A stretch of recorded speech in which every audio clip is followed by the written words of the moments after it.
Bonjour, je m'appelle Émilie de chez Gauthier Fleurs et Jardins à Trois-Rivières, un fier marchand Passion Jardin en Mauricie.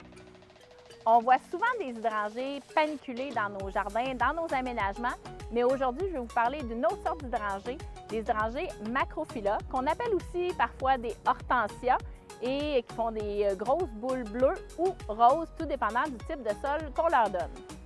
Tout dépend de la variété que vous allez acheter, mais en général, les hydrangées Macrophylla vont faire des fleurs roses dans un sol qui est neutre, donc avec un pH environ à 6,5 jusqu'à 7.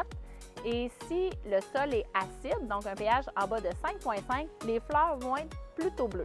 Si votre sol est un petit peu acide, bien, les fleurs vont être plus violacées. Plus le sol est acide, plus le bleu va être intense. Alors, c'est pour ça que lorsque vous achetez une hydrangée bleue, vous la plantez, les fleurs sont bleues et l'année suivante, les fleurs sont roses parce que le sol n'est pas assez acide. Donc, pour vous assurer d'avoir des hydrangées bleues vraiment bleues, on utilise deux produits, le terreau et l'engrais pour petits fruits et plantes acidophiles de Fafard.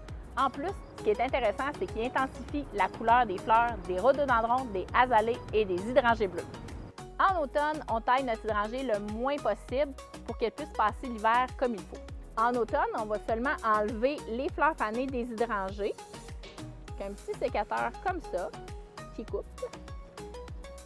Les hydrangées Macrophylla ont besoin d'une certaine protection hivernale, donc on va attendre que le feuillage est gelé, quelques gels. Habituellement, on va faire ça fin octobre, début novembre. Le feuillage va avoir changé de couleur, va être vraiment moins beau et les feuilles vont tomber.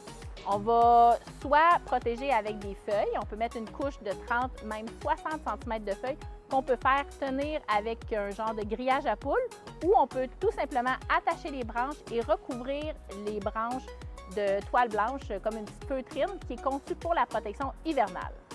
Au printemps, lorsqu'on enlève la protection hivernale sur nos hydrangées, on se contente de tailler quelques petites branches séchées ou mortes, puis c'est fini.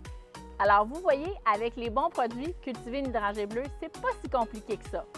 Suivez-nous sur les réseaux sociaux pour ne rien manquer de nos prochaines capsules. Bonne journée!